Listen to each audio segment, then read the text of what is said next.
But we want to move now to I never know if I should say these things are unbelievable, I guess. I mean, they are so believable in America, but just terrible. And that is, repression against those who have been standing up, demanding Black Lives Matter, essentially. And this is a case we want to address, case of Brittany Martin in South Carolina. And we are very happy to be joined as we continue the show by Dr. Candace Brewer, who's a civil rights activist and organizer around the Free Brittany Martin campaign. Also national president for the National Racial Justice Network. We also have with us Antonio Martin, who is the son of Brittany Martin, and with us as well. Thank you so much for joining us. Thank you. Well, Dr. Brewer, let me start with you because, I really, when this story was sent to me, I was blown away. Explain what Brittany Martin is facing, what she's been charged with, and what the sentencing situation has been. Okay, so back in the summer of 2020, when all of the protests was going on around the world, Brittany Martin and her organization, Mixed Sisters United, they joined together and they did a protest down in Sumter, South Carolina. They were protesting the police killings of George Floyd and Breonna Taylor. During the protest, Brittany and some members of our organization, they was yelling, they were screaming, but it was a very peaceful protest.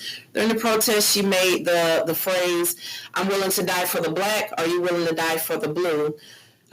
Moving on along during the protest, she ended up being arrested. She was charged with inciting a riot. She was charged with threatening the life of public officials. So moving forward to the week of May 2022, second week of May, she went to trial on those charges. During the trial, the solicitor introduced another charge called breach of peace, high aggravated. They explained to the jury what breach of peace was, and a couple days later, the jury found her not guilty on the inciting a riot. They couldn't come to a verdict on the threatening the life of a public official, so that ended in a mistrial. But they said, hey, we still have this charge that you've never even been arrested for, that we never told you about, never told your attorney about, and it's called breach of peace, high aggravated. So the jury found her guilty on breach of peace, and they sentenced Brittany to 4 years in the Department of Correction. Brittany is pregnant. She's 4 months pregnant, and she has 5 children. So basically, they sent her to prison for protesting against the police killings. Jesus. Wow. That's just so insane because to me, the first thing that comes to mind is the issue of free speech here. How is this not covered by free speech? Well, it should be covered, but I guess when it comes to Brittany Martin, they could care less. Brittany is one of them activists that she doesn't mind fighting for anyone. If you need someone to fight for you and you're in the right, Brittany's going to stand up. She's going to fight for you. She's going to help her community. And I guess it's to a point where they feel like they need to quiet her and her organization down. So why not just cut off the head and maybe the body will fall? Well, Antonio, let me ask you this. What do you think is behind this heavy sentencing against your mom? What are the authorities afraid of that they would want to throw her in jail for 4 years for protesting? Oh, you're muted. You're muted.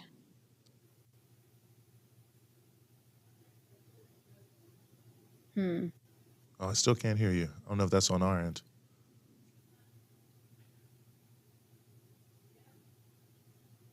Okay, well, let's see if we can.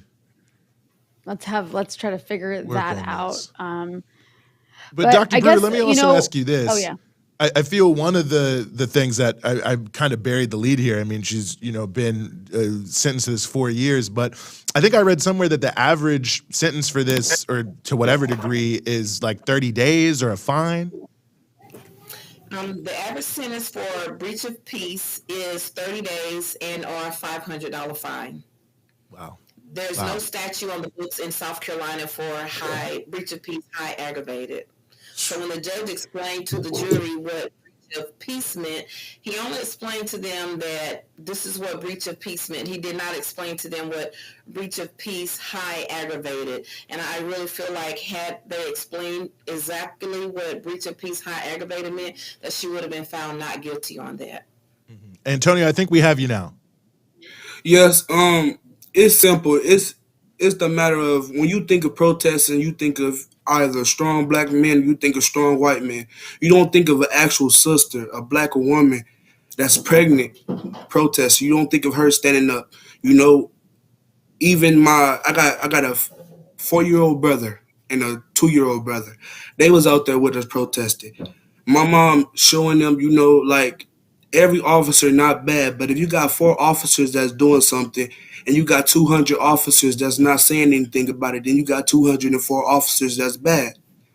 So I think the fact that we dealing with this is not new, but just for y'all to just straight and just lock her up like she just a dog. Like, and that's how I really think that they think of us nowadays. Like, they can just put us in a pound like they do a dog. When you think of a random dog on the street and they find them, they just throw them away. That's how we treat it, and it's sad. Let me also ask you this. I mean, what's been the impact on your family of this? Every day I got to explain to my brothers. Like, I got little brothers and I got a 13-year-old sister. My 13-year-old sister, she understands somewhat, but we just lost our oldest brother 5 months ago. And that's my mom's second child she lost. My oldest brother, Courtney Harris, was lost through gun violence. And that was the toughest thing that our family ever had to deal with prior to losing my other little brother.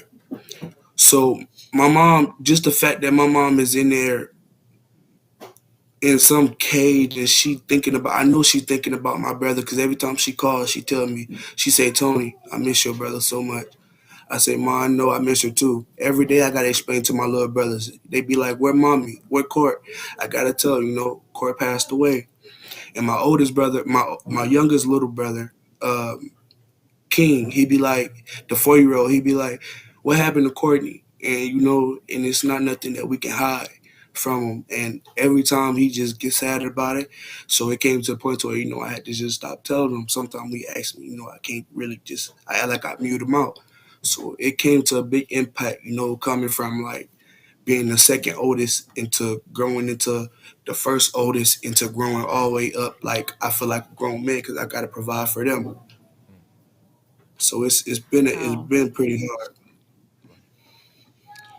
What are I mean, that sounds horrible. I'm so sorry for all those losses. It must be so difficult for your family to deal with. And now that she's actually in jail, in prison, what are the chances of being able to appeal this decision? Like, it sounds to me like this is something the ACLU should be all over. This is something organizations across the country should be all over, because this doesn't threaten just, what's happened to Brittany is terrible, but this poses a threat to protests everywhere, to every protester. So is there an appeal taking place? Are there lawyers working to try to get her out and get this sentence overturned? We do have attorneys that are currently working on it right now. We're calling on other attorneys as well. We want to build a real tight legal defense team so that we can get her out of prison. We do have a couple of attorneys that have filed an appeal and a motion to reconsider right now. So basically it's just the wait game. But right now we're just trying to build her a tight legal team so we can make sure that this does not ever happen again, and so we can also make sure that she gets released from prison, get this expunged off of her record, get this whole sentence vacated. And when we talk about it, we try to tell everyone, this isn't just about Brittany. Although right now she feels like she's the sacrificial lamb, and she says she's willing to be the sacrificial lamb because, that's what she does. She stand up for the people. But to take her away from her family, to have her in prison, mistreating her in prison, we want to make sure that Brittany Martin does not end up being another Sandra Bland. So we're trying to get her out of prison, and we're trying to do that right now, but it's just a slow process. We do have other organizations that have joined with us, the Racial Justice Network and Mixed Sisters United, but we need more. Like, we can do more with other people that are involved, because this doesn't just affect one of us.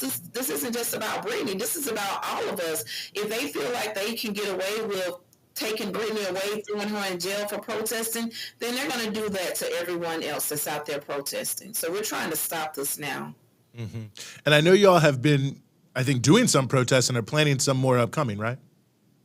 We do. We actually are planning a protest, a rally in Columbia at the State House. It's going to be on Saturday, July the 9th.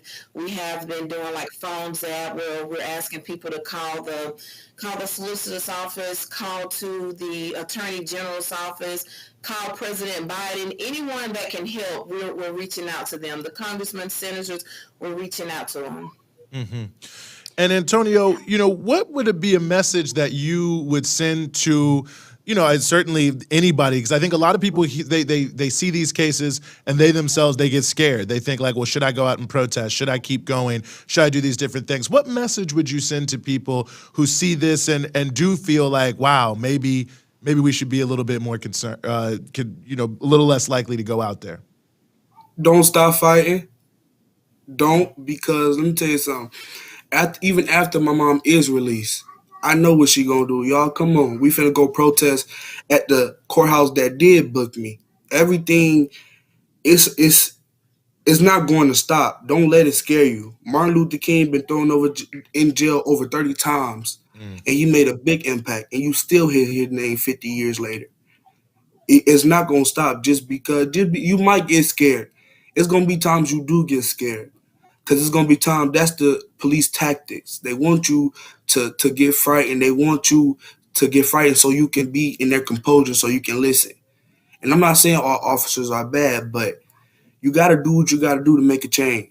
It's certain sacrifices. And my mom, unfortunately, she was a sacrifice. And she say that to her team every time when we call each other, when we talk. She tells us, y'all, I'm doing this for y'all. I'm doing this for everybody. And my mom, she break down, but she the strongest mom I could ask for. Mm-hmm. Well, let me ask you all this just as a final question. Where can people go to find out more, to show their support? I'm sure there's a lot of people watching who want to help. Well, on Facebook, they can follow us up under Free Brittany Martin. They can log on to that, like the page, Free Brittany Martin. They can also go on the National Racial Justice Network. They can reach out to me. My phone number is area code 864-230-3292. Well, thank you so much for that, and we'll try to get some of this up on our social media as well, so people who are watching, follow us, and we'll make sure you have this information. But Dr. Candace Brewer, Antonio Martin, I really appreciate y'all taking some of your time to join us here in the Freedom Side.